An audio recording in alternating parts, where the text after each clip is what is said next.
بسم الله الرحمن الرحيم. بسم اللہ الرحمن الرحیم. حضرت ابراہیم علیہ السلام کا ذکر اس میں اللہ نے مختصر کیا. ان کے پاس جب وہ مہمان آئے اور پھر حضرت لوط علیہ السلام کے پاس آئے تو اس کا ذکر یہاں پر کچھ تفصیلی کیا، اور وہاں پر ان کا ذکر تفصیلی تھا اور ان کا ذکر مختصر تھا. ایسا بعض مواقع اللہ تعالیٰ نے کیا ہے. تو جب یہ لوط علیہ السلام کے پاس آئے قال انکم قوم منکرون قالوا بل جئناک بما كانوا فیہ یمترون. منکرون کا معنی منکر نکارت سے نکلا ہے، اس کا معنی نہ پہچان، کیونکہ آنے والے فرشتے جو تھے ان کو انسان سمجھ رہے تھے. انسان بھی ایسے کہ اجنبی جو اس کے پہلے کبھی نہیں آئے، پہلی مرتبہ آئے. انہوں نے کہا کہ ہم آپ کے پاس، آپ کی قوم کے پاس آئے ہیں اس لیے فیہ یمترون، یعنی جس میں انہیں شک اور شبہ ہے اس کا یقین دلانے کے لیے. قوم کو کہا میں شبہ تھا کہ انہوں نے جتنی نافرمانی کی اس کے باوجود ان کو اللہ نے ڈھیل دیا، عذاب نہیں دیا. تو سمجھتے تھے کہ اب بھی عذاب نہیں آئے گا. لوط علیہ السلام ایسا ہی کہہ رہے ہیں کہ صبح سے پہلے تم ہلاک ہو جاؤ گے. تو فرمایا کہ وہ شک کو دفع کرنے کے لیے ہم آئے ہیں اور وہ عذاب آ گیا ہے. اور اللہ نے حکم بھی دیا بقطع من اللیل، رات کے ایک حصے میں، قطع کہتے ہیں. اور اسی طرح آپ یہاں سے چلے جائیں، پیچھے مڑ کر نہ دیکھنا. پہلے بھی اس کا ذکر 2-3 مرتبہ آ چکا، اس لیے کہ ہم اس قوم کو دابر ہؤلاء مقطوع مصبحین، مقطوع کا معنی بالکل جڑ اور بیخ سے، جڑ سے اکھیڑنا، قطع کر دینا. ہم صبح کے وقت ان تمام کو برباد کرنے والے ہیں. پھر اس کے بعد جب وہ مہمان آئے تو فرشتے پہنچے، تو اس کے بعد میں قوم کے لوگ ایک دوسرے کو خوشخبری سناتے ہوئے آئے پہلے خواہش کے بارے میں. لوط علیہ السلام نے منت سماجت کی. وہاں پر آوی الی رکن شدید کہا تھا، یہاں پر فرمایا ہؤلاء ضیفی فلا تفضحون، یہ میرے مہمان ہیں، اس کے بارے میں رسوا نہ کرو. واتقوا اللہ ولا تخزون. سمجھ میں آیا؟ تو انہوں نے جواب میں کہا اولم ننهک عن العالمین، کہ ہم آپ کو روکتے نہیں تھے دنیا جہاں والوں کو اپنا مہمان بنانے سے. سوال جواب ہوئے. کہا کہ ہؤلاء بناتی ان کنتم فاعلین. اللہ تعالیٰ نے یہاں پر غضب میں قسم کھا کر فرمایا کہ لعمرک انہم لفی سکرتہم یعمہون. رسول اللہ کی زندگی کی قسم کھائی اللہ تعالیٰ نے. لعمرک یعنی اے فی حیاتی کا، اے نبی تیرے زندگی کی قسم، بے شک وہ لوگ مدہوش تھے، یعنی بالکل شکر کے حال میں حیران و سرگردہ تھے. پھر جب علیہ السلام کو بھیجا، انہوں نے آواز لگائی فَأَخَذَتْهُمُ الصَّيْحَةُ مُشْرِقِينَ. سورج کے طلوع ہونے کے وقت جعلنا عَلَيْهَا سَافِلَهَا وَأَمْطَرْنَا عَلَيْهِمْ حِجَارَةً مِّن سِجِّيلٍ. حجارہ کی ایک صفت یہاں پر بیان کی، سجیل. سجیل کہتے ہیں ایسے پتھروں کو جن کو آگ پر پکا دیا گیا ہو، مٹی کے ٹکڑوں کو، تو بہت سخت ہو جاتے ہیں. پہلے بھی اس کا ذکر آیا کہ اس کے اندر عبرت حاصل کرنے والوں کے لیے اللہ تعالیٰ نے بڑی نشانی لگی. اور اہل مکہ کو نصیحت کیا وَإِنَّا لَفِي سَبِيلٍ مُقِيمٍ. فرمایا کہ جس راستے سے تم گزرتے ہو طائف کی جانب، شام کی طرف، وہاں ان کے نشانات ابھی ختم نہیں ہوئے ان کے گھروں وغیرہ کے. فرمایا کہ وہیں پر بستی آباد ہے، اس میں تمہارے لیے نشانی موجود ہے. تذکیر ہو چکی. اصحاب الایکہ، اور بے شک اصحاب ایکہ، اصحاب ایکہ کا ذکر پہلے تفصیل آیا 12ویں پارے میں سورہ اعراف کے اندر. اور اس سے مراد حضرت شعیب علیہ السلام کی قوم ہے. ان کو ایکہ بھی کہتے ہیں، قوم شعیب بھی کہتے ہیں، اصحاب مدین بھی کہتے ہیں قرآن کی اصطلاح میں. اور ایکہ کیوں کہا؟ ایکہ کا معنی ہوتا ہے غیظۃ شجرۃ، یعنی درختوں والے، جھنڈ والے. کثرت سے سر سبز و شادابی اللہ تعالیٰ نے ان کے علاقے میں کھیتی باڑیوں میں دی تھی. ان کو اصحاب الایکہ کہتے ہیں. مدین کے قریب ایک شہر تھا اور میں وہاں یہ سب ان درختوں اور جھاڑیوں والے علاقے میں رہا کرتے تھے. اللہ تعالیٰ فرماتے ہیں ہم نے ان سے بھی انتقام لے لیا اور بدلہ لے لیا، اور ان کی بھی بستی کا ایڈریس بتلا دیا. انہما لفی امام مبین.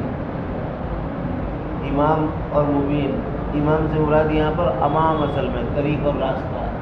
مبین یعنی واضح راستہ، جس پر تم ہائی وے روڈ، جس پر تم ہمیشہ عموماً آتے جاتے ہو. سمجھ میں آیا؟ اسی پر ان کی بھی بستیاں ہیں.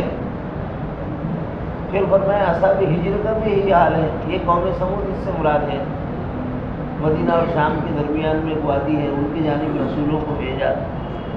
فرمایا اصحاب ہجر کی طرف تو ایک ہی رسول آئے تھے، حضرت اونٹنی والے نبی، سمجھ میں آیا؟ قوم سمود جس کو ہم کہتے ہیں، وَإِلَىٰ ثَمُودَ أَخَاهُمْ صَالِحًا، حضرت صالح علیہ السلام مرسلین کا رسولوں کو جمع کے ساتھ، حالانکہ ایک کو جھٹلایا، جواب وہ بھی بتلایا تھا۔ نوح علیہ السلام کی قوم نے رسولوں کو جھٹلایا، وہاں پر تو جواب آسان تھا۔ نوح علیہ السلام کو اتنی لمبی عمر دی تھی کہ اگر 100 سال میں بھی ایک ایک نبی بھیجا جاتا تو 9 نبی آ سکتے تھے۔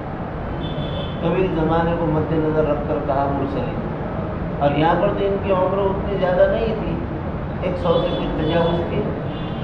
فرمایا کہ ایک رسول کا جھٹلانا تمام رسولوں کا جھٹلانا ہے، کیونکہ دعوی توحید اور دین میں سب ایک ہی ہے۔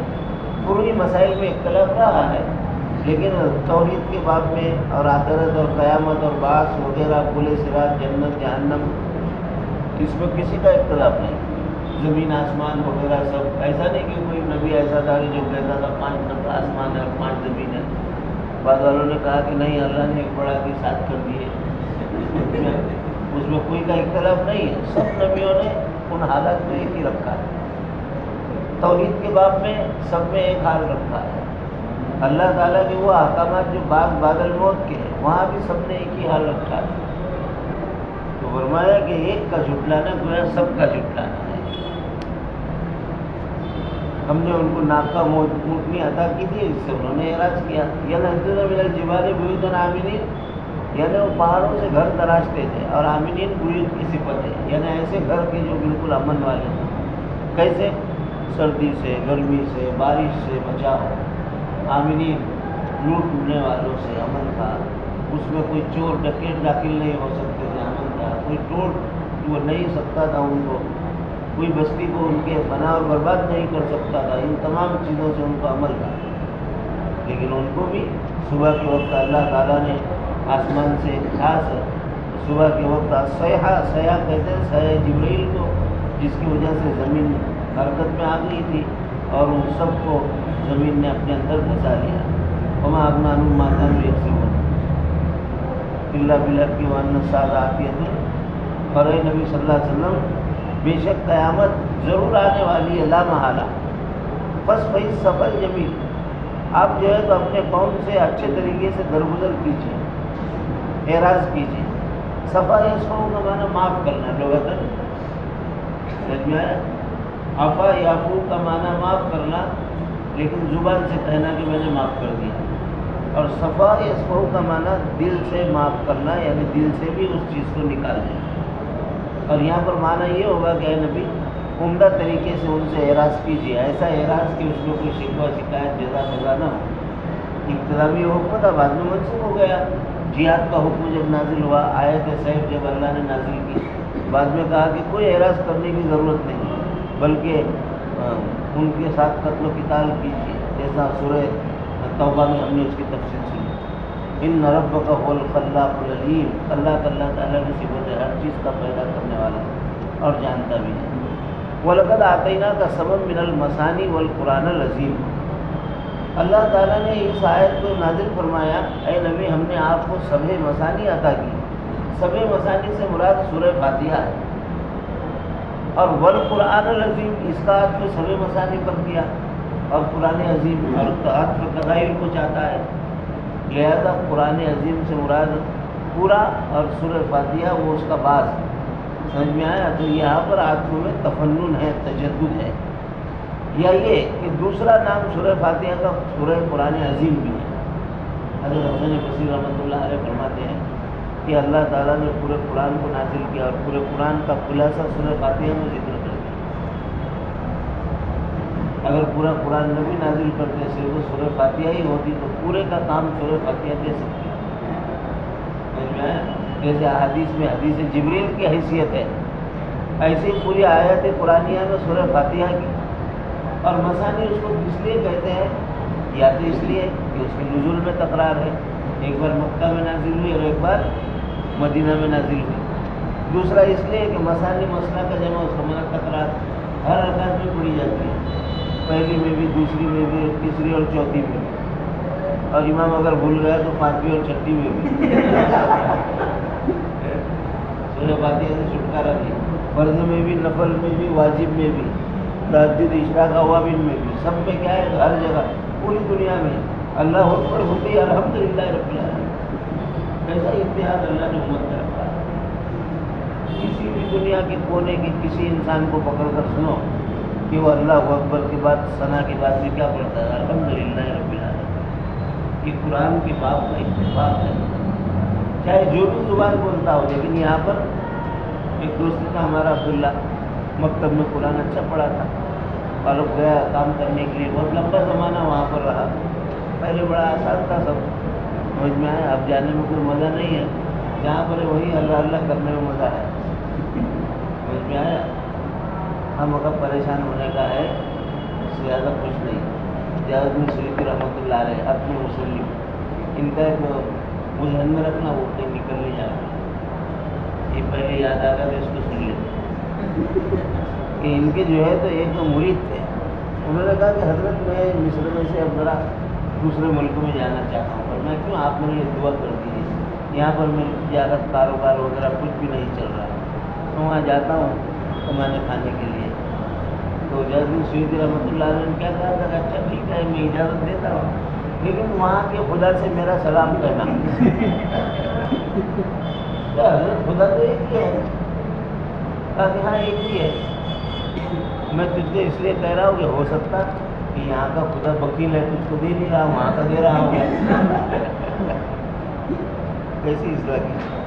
سوال میں پڑھنے سے فائدہ ہوتا ہے۔ کہا کہ یہاں کا خدا وکیل ہے جو دے نہیں رہا ہے، اس لیے تو وہاں جانا چاہ رہا ہے، تو وہاں پہ دوسرا خدا ہوگا، شیخ تو کر رہا ہے، اس لیے میں نے کہا تو کہا کہ سمجھو کو وہی ہے، ہاں ایسی دعا کر کے مجھے یہاں بھی دے۔ کہا کہ ٹھیک ہے میں ارادہ کینسل کرتا ہوں، ٹکٹ کینسل کر کے کہا کہ اب مجھے نہیں جانا ہے، میں ٹکٹ کینسل کرتا ہوں، پھر بعد میں 10 تاریخ کا بناتا ہوں۔ ہاں وہ 15 سال پہلا عبداللہ وہاں پر گیا تو عربی اس کو نہیں آتی تھی، تو اشاروں سے کام چلاتا تھا، ایک تو لفظ یاد تھے، ہاں آزا وغیرہ ایسا سب۔ ایک دن انہوں نے کہا کہ ان کے کارخانے میں کمپنی میں نماز ہوتی تھی، ایک دن اس کو کہا کہ تو نماز میں کھڑا ہو جائے، تو اس نے نماز پڑھائی، وہ بڑا اچھا قرآن پڑھا، تجوید کے ساتھ مکتب میں اچھا پڑھا تھا، تو نماز کے پورے عرب کھڑے ہو گئے، کہا کہ جھوٹ بولتا ہے، مجھ کو عربی نہیں آتی ہے۔ ان کو نہیں معلوم کہ ہمارے کا سب الگ ہے، سمجھ میں آیا؟ جھوٹ بولتا ہے، کذاب کذاب، ارے عربی نہیں آتی، کتنا اچھا قرآن پڑھا، کہا عربی نہیں آتی ہے، ہمارے ایسا نہیں، ویسا کرنے کو ماننے کو تیار نہیں، ان کی دماغ ذرا بھاری رہتے ہیں، ڈبل بیلٹ والے۔ کہا کہ ہمارے یہاں مکتب میں تعلیم قرآن کو سیکھتے ہیں، سکھاتے ہیں، اس کا معنی مطلب ہم کو معلوم نہیں رہتا ہے، یہ تھوڑا ہے کہ میں قرآن کی تلاوت اچھی کروں تو مجھ کو تمہاری بات اور لینگویج بھی آتی ہوگی عربی میں، نہیں یہ تو ہم طوطے کی طرح یاد کر لیتے ہیں پکا، سمجھ میں آیا؟ تو پھر ان کے سمجھ میں آیا کہ اچھا ایسا بھی ہوتا ہے، سمجھ میں آیا کہ عربی ہونے کے باوجود عربی نہیں آتی ہے، سمجھ میں آیا؟ ایسا اتحاد اللہ نے دنیا میں رکھا، کوئی بھی زبان بولو لیکن الحمدللہ رب العالمین، اس میں سب متفق ہے۔ توحید کی دعوت اللہ تعالیٰ نے نماز کی ہر رکعت کی ہر آیت میں دی، تو بار بار پڑھی جاتی ہے، اس لیے اس کو مسانی کہتے ہیں، شان نزول۔ یہ سورت اس وقت نازل ہوئی کہ مدینہ کے اندر یہود بنو قریظہ جو تھے، بعض نے کہا کہ مکہ کے تجارت کے قافلے جا رہے تھے، اور دوسرا یہ ہے کہ مدینہ کے اندر بنو قریظہ کے ساتھ قافلے تجارت کے الگ الگ چیزوں اور سامان سے لدے ہوئے، سمجھ میں وہ پہنچے تو اس کا ایک شور تھا، کیونکہ وہ بڑا عجیب زمانہ تھا اس وقت کا لوگوں میں، تو صحابہ نے بھی سوچا کاش کہ ہمارے لیے بھی ایسی مالیت ہوتی ہے، اے اللہ کے رسول. حضرت ابو ہریرہ رضی اللہ نے نقل کیا، فرماتے ہیں کہ اللہ کے رسول ہمارے لیے بھی ہوتا تھا کہ ہم بھی اللہ کے راہ میں خرچ کر سکیں. تو اللہ تعالیٰ نے اس وقت سورہ فاتحہ نازل فرمائی کہ سورہ فاتحہ سبب من المثانی، اس کی 7 آیتیں تمہارے لیے تجارت کے 7 قافلوں سے بڑھ کر ہے. سمجھ میں آیا؟ تمہیں دنیا کی طرف نہیں آخرت کی طرف توجہ کرنا چاہیے. یہ تعلیم اللہ تعالیٰ نے اس آیت کے ذریعے سے دی. رواہ الشیطان لہنا تسنہ فی کل رکعت، ہر رکعت میں پڑھی جاتی ہے، اس کو سب مثانی کہتے ہیں. لہذا یہ 7 آیتیں تمہارے لیے وہ 7 قافلوں سے بہتر ہے. اور بعد میں اس سے سب مثانی سے قراءت سبا بھی مراد لیا ہے. قرآن کو 7 طریقوں سے جو پڑھا جاتا ہے، سمجھ میں وجوہ قراءت. اور بعض قرآن نے وجوہ قراءت مراد نہیں لیا، بلکہ حروف کو جو عوارضات پیش آتے ہیں، ادغام، فک ادغام، تفخیم، ترتیب، اقلاب، تکرار، سمجھ میں را اس کے ساتھ کتنے چیزیں متعلق ہیں. الف، حمزہ، کاف، ان کے ساتھ میں تفخیم یعنی ان کو منہ بھر کے پڑھا جاتا ہے. قالا نہیں کہتے، قول الذین بہتر پڑھا جاتا ہے. یہ سب صفات ادغام، فک ادغام، سمجھ میں آیا، اخفاء، اظہار، اخلاء، قلنا، یہ اوصاف تلاوت کے وہ سبھی مثانی سے مراد ہے. ان کے ذہن میں ایسا اچھا لگا تو انہوں نے یہ تعبیر اس کی ذکر کی، ورنہ اعظم شان نزول اس کا وہ تھا.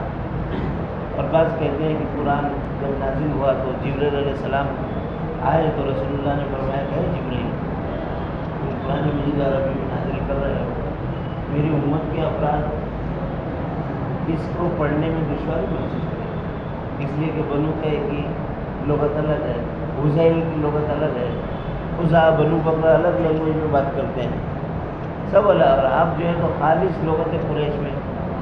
تو جبرائیل السلام آئے اور کہا کہ سبب من المثانی، نہیں ہر لغت کے ہر لغت والے کی کبھی زبان میں اس کو تلاوت کر سکتے ہیں. بعد میں وہی وجوہ قراءت بن گئی، اختلاف قراءت. جس میں تابوت ایک قراءت تابوت کی ہے اور ایک قراءت تابوت کی ہے. تابوت سکینہ تو جہاں پہ ذکر آتا ہے اس کو بتلایا تھا وہاں پر عمل غیر صالح، عاملہ غیر صالح، ایک قراءت اس میں یہ بھی ہے. میں کہا کہ ہاں اس سے یہ مراد لیا گیا، ورنہ اصل سورہ فاتحہ کا نام ہے. قرآن عظیم اللہ تعالیٰ نے سورہ فاتحہ کو کہا اور بعد میں تلقین فرمائی، لا تمدن عینیک الی ما متعنا بہ ازواجا منہم، اور نہ بڑھائے دراز کرے اپنی آنکھوں کو اس کی طرف جو ہم نے ان کو فائدہ اٹھانے کے لیے دیا قسمہ قسم کی نعمتیں. ازواج بمعنی اصناف، اور ان پر غم نہ کرے. وقف جناح للمؤمنین، اور اپنے بازو کو نرم کر دیجئے مومنین کے لیے، اور کہیے کہ میں تمہارے لیے واضح کھلم کھلا ڈرانے والا ہوں. کما انزلنا علی المقتسمین، جیسا کہ ہم نے عذاب کو نازل کیا مقتسمین پر. مقتسمین مانا تقسیم کرنے والے، حصے بکھرے کرنے والے. ہم نے جیسے حصے بکھرے کرنے والوں پر عذاب نازل کیا ایسے ان پر. کس نے حصے بکھرے کیے تھے پہلے؟ ورنہ یہود نے اپنی کتاب کے 2 حصے بنا دیے تھے، ایک عوام کی کتاب، ایک خواص کی کتاب. اور وہ خواص کی جو کتاب تھی اس میں وہ تمام آیات وہاں بتلایا تھا. تجعلونہ قراطیس تبدونہا وتخفون کثیرا، وہ عوام کو نہیں بتلاتے تھے کیونکہ اس میں رسول اللہ کی صفات تھی. یہ سب گمراہ ہو جائیں گے اور غیر ایمان میں داخل ہو جائیں گے تو پھر ہمیں کو کون پوچھے گا. ہم اس کا کہا کرتے تھے کس نمی فرصت کے بھیا کس کی، کوئی نہیں پوچھے گا کہ بھیا کہاں جا رہے ہو، کیونکہ سب محمد کے دامن میں چلے جائیں گے. سمجھ میں آیا؟ تو کہا کہ انہوں نے تقسیم کر دیا تھا کتاب. نصارہ انہوں نے تقسیم کیا تھا. جہاں عیسیٰ علیہ السلام توحید کی دعوت دے رہے تھے انہیں آیات سے ابن اللہ پیغمبر شروع کر ڈالا، تقسیم کر دیا. یا یہ کہ مقتسمین سے مراد مکہ والے لے، کیونکہ بات انہیں کی چل رہی ہے. سمجھ میں آیا؟ چند قوموں کا حال ذکر کیا اور بعد میں مکہ والوں کی طرف خطاب کیا. مکہ والے انہوں نے تقسیم کیسے کیا؟ وہ تو مانتے ہی نہیں تھے. فرمایا نہیں، ایسا کہ اے محمد اس پر جو قرآن نازل ہوتا ہے تو مجنون ہے، تو شاعر ہے، یہ کلام شہر کی کتاب ہے، اس میں تو سب باتیں غیب کی بھی خبریں ہیں، اور ان کے نزدیک غیب صرف وہ محدود تھا کاہن تک اور عراف تک. کاہن غیب کی خبریں بتلاتا تھا یعنی ماقبل کی، اور عراف آگے والے کی خبریں بتلاتا تھا. آئندہ چیز کی حفاظت کے لیے وہ عراف کے پاس جاتے تھے، اور گزشتہ کا اگر جاننا ہے تو کاہن کے پاس جاتے تھے. ایسی عجیب باتیں ان کو کہانت سے ہی معلوم ہوتی تھی. وہ کہتے تھے قرآن کاہن ہے، کہانت کی بات ہے، اساطیر الاولین ہے. دیکھو انہوں نے بھی کیا کر دیا، مقتسمین میں مکہ کے لوگ بھی داخل ہو گئے. تو ان پر بھی ہم نے جیسے پہلے تقسیم والوں پر عذاب نازل کیا، ایسے ہی ان پر بھی نازل کریں گے. جعل القرآن عظیم، جنہوں نے قرآن مجید کے اجزاء اور ٹکڑے الگ الگ کر دیے. کیسے کہ بعض پر ایمان رکھتے تھے بعض پر نہیں. جہاں پر لات عزا مناتا ثالث الاخری کا ذکر آیا تو کہیں گے ہاں یہ بہت اچھا ہے، اور جہاں پر کہا کہ اللہ کی عبادت کرو بتوں کو چھوڑو، عدلنا کثیرہ فمن تبعنی فإنہ منی ومن عصانی، تو فرمایا کہ نہیں یہ باتیں غلط ہے. معلوم ہوا کہ اجزاء انہوں نے بھی بنائے تھے. اور بعض نے کہا کہ تقسیم کا معنی ابن عباس رضی اللہ تعالیٰ عنہ کا قول صاحب کتاب نے ذکر کیا، تقسیم سے مراد طریق مکہ کی تقسیم ہے. یعنی کیسے مکہ میں جو بھی شخص اسلام لے آتا اور وہ حرم میں اگر جانا چاہتا، رسول سے ملنا چاہتا تو راستے میں روک دیا کرتے تھے. سمجھ گیا؟ یصدون عن سبیل اللہ، یہ سب سے بڑا ان کا حال تھا. اس بنا پر ان کو مختصر اور رب آپ کے رب کی قسم ہے نبی، ضرور ہم ان تمام سے سوال کریں گے جو کچھ وہ عمل کرتے ہیں. سوال توبیخ ہے. آپ ایک کام کیجیے، فصدع بما تؤمر، آپ جمے رہیں اس پر جو آپ کو حکم دیا جا رہا ہے، اور کھلم کھلا اپنی اس دعوت کو کر گزریے اور مشرکین سے اعراض کیجیے. انا کفیناک المستہزئین، ہم اس استہزاء کرنے والوں کے لیے آپ کی جانب سے کافی ہو جائیں گے. ہم جواب دیں گے، آپ کو کوئی ضرورت نہیں. اور کیسے جواب دیا؟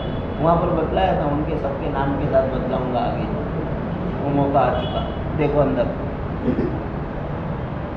ان میں سے ہر ایک کو کوئی نہ کوئی آفت سے ہلاک کر دیا. اور وہ ولید ابن مغیرہ ہے، اس کو ایک تیر لگی، اس نے قسم کھایا تھا کہ محمد میں تم کو قتل کروں گا. رسول اللہ نے فرمایا کہ انشاءاللہ میں تجھے قتل کروں گا. اور میں جب سے اس کو یقین ہو گیا تھا کہ محمد مجھے قتل کرے گا، یعنی مولوی اتنا پکا یقین رکھتے تھے لیکن ایمان نہیں لاتے. مولوی نے کہے تو کیا کہے کہ محمد نے کہہ دیا کہ میں تجھ کو ماروں گا انشاءاللہ. تو اسی دن سے اس کے دل میں خوف آ گیا تھا کہ میں محمد سے بچ نہیں سکتا. تھوڑی سی تیر لگی اس کو، لیکن اتنی تکلیف ہوئی کہ وہ اتنا آواز نکالتا تھا کہ اس کی آواز جانور کی طرح ہو گئی. لوگ اس کو کہتے تھے کہ تھوڑا سا زخم ہے، اس سے زور سے تو کھجلاتا ہے. تو اتنا شور کرتا ہے کہ نہیں تم کو پتا نہیں یہ کس کی مار ہے. ایک کا تو ہو گیا کام پورا. دوسرا عاص بن وائل، یہ عاص بن وائل سہمی ہے، رسول اللہ کا بڑا پکا دشمن تھا.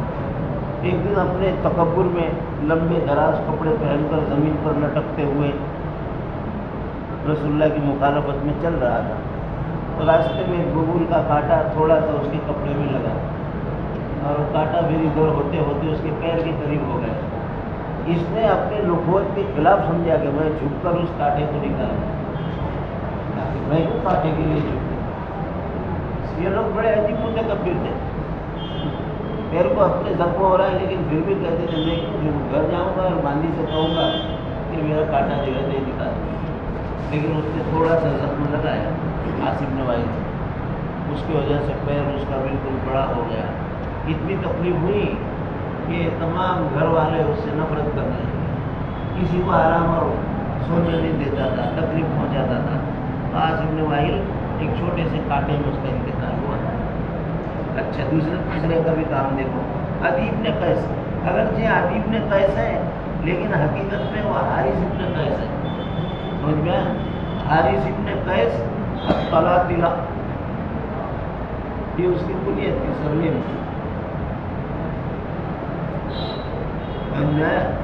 یہ بھی رسول اللہ کا سب سے بڑا دشمن تھا. اچانک اس کو خون کی الٹیاں ہوئی اور بس وہ بند نہیں ہوئی اور اسی میں جو ہے تو اس کا انتقال ہو گیا. سمجھ میں آیا کہ اس کو آ گیا ہوگا اللہ تعالیٰ کے حکم سے. پھر یہاں پر رک جاتا ہے تو پیچھے بیک مارتا ہے تو یہاں سے آ جاتا ہے اور اللہ تعالیٰ نے دل کو اس کے بند کر دیا تھا. اچھا اسود ابن عبد المطلب یہ بھی رسول اللہ کا بڑا دشمن تھا. ایک دن اچانک کسی راستے سے جا رہا تھا تو ہوا چلی, تھوڑا سا پھرتا اس کی آنکھ میں گیا اور اس نے اس کو ملنا شروع کیا. اس میں اس کی آنکھیں اتنی خراب ہوئی کہ نابینا ہو گیا. اب پہلے سے نابینا ہوتا تو راستے معلوم ہوتے کہاں سے کس طرح جانا ہے. بعد میں جو نابینا ہوا تو بہت ٹکر مارتا ہے, تو کہیں جاتا ہے تو کہیں دروازہ لگتا ہے تو پتھر پر گرتا ہے تو کہیں انسانوں کو تو ورنہ ہے کہ اونٹی میں زخموں میں چور ہو کر وہ دنیا سے گیا نابینا ہو. قائم ہے رسول اللہ کی عداوت. آخر میں دیکھو اسود ابن عبد یغوث یہ بھی پکا کٹر دشمن رسول اللہ کا. اللہ تعالیٰ نے اس کو استسقاء کا مرض لاحق کر دیا. بس پانی پیتا تھا حالانکہ اس کو منع کرتے رہے لیکن اتنا پیا کہ اس کا پیٹ یہاں سے ٹوٹ گیا اور یہاں سے پانی یہ ٹنکی میں یہاں سے اور اس میں بدن میں سوراخ ہو گئے پانی سے. رو جو وہ ایک شاعر تھا نا کہ شعر سوچتا تھا سوچا سردی کے دوران اسی حال میں سو گیا, پیشاب بھی نہیں کیا. صبح جو ہے تو بیوی اٹھی کہا کہ پورا پیشاب سے بستر خراب کر دیا, یہ کیا ہے اب کس کو ہی دھونا پڑے گا. تو کہا کہ ہاں ایک مصرع مجھے یاد آیا. کون سا مصرع یاد آیا؟ اور میں آنسو نکل رہے ہیں رستہ بدل بدل کے. پیشاب میں تو اشعار کی سوچی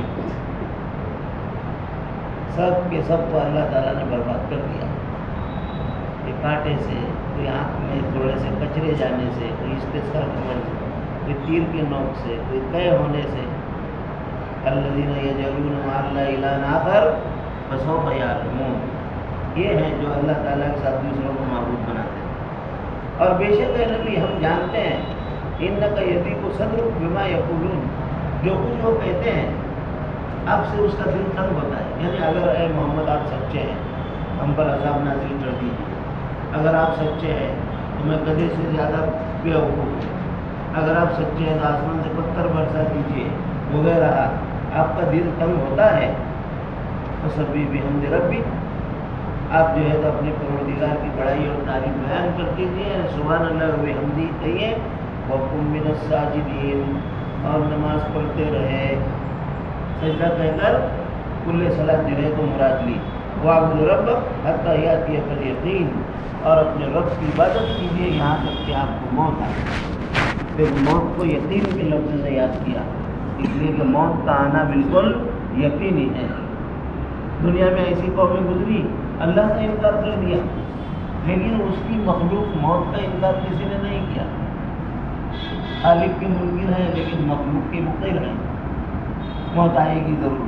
نبی نے جس نے موت کی خبر دی ذکر حازم اللذات, نبی کا انکار کر دیا, لیکن اس کی دی ہوئی خبر موت کا انکار کوئی نہیں کر سکتا. دنیا میں مختلف قومیں گزری ہیں, موت کا انکار کوئی نہیں کر سکتا. اور تعجب کی بات اتنا اہم معاملہ لیکن اس کو آخری وقت میں کوئی دیکھ بھی نہیں سکا. یہ کیسے ہوتا ہے؟ ایک شخص نے بہت محنت کی, ایک فلسفی نے, تو اس نے ایک شخص ایسا جو قریب الموت تھا اس کو بہت بڑے کانچ کے اس میں بند کر دیا کہ میں دیکھوں روح کہاں سے نکلتی ہے. وہ ادھر ہی دیکھتا رہا, دوسرے جانب سے کانچ تھوڑا سا کریک ہوا اور وہاں سے, اور یہ دیکھتا ہوا ہی بیٹھا کہ یہ روح کی حقیقت. اس لیے تو فرمایا وہ من امر ربی, تم نہیں سمجھ سکتے ہو روح کیا ہے. اگر روح کی حقیقت جاننا ہے تو میرے وائر کو کھول کر اس کو ہاتھ لگا, میں آیا تمہیں معلوم ہو جائے گا روح کس کو کہتی ہے. وہ ہلکی روح تھوڑا ہے, تو روح بہت ساری ہے. چل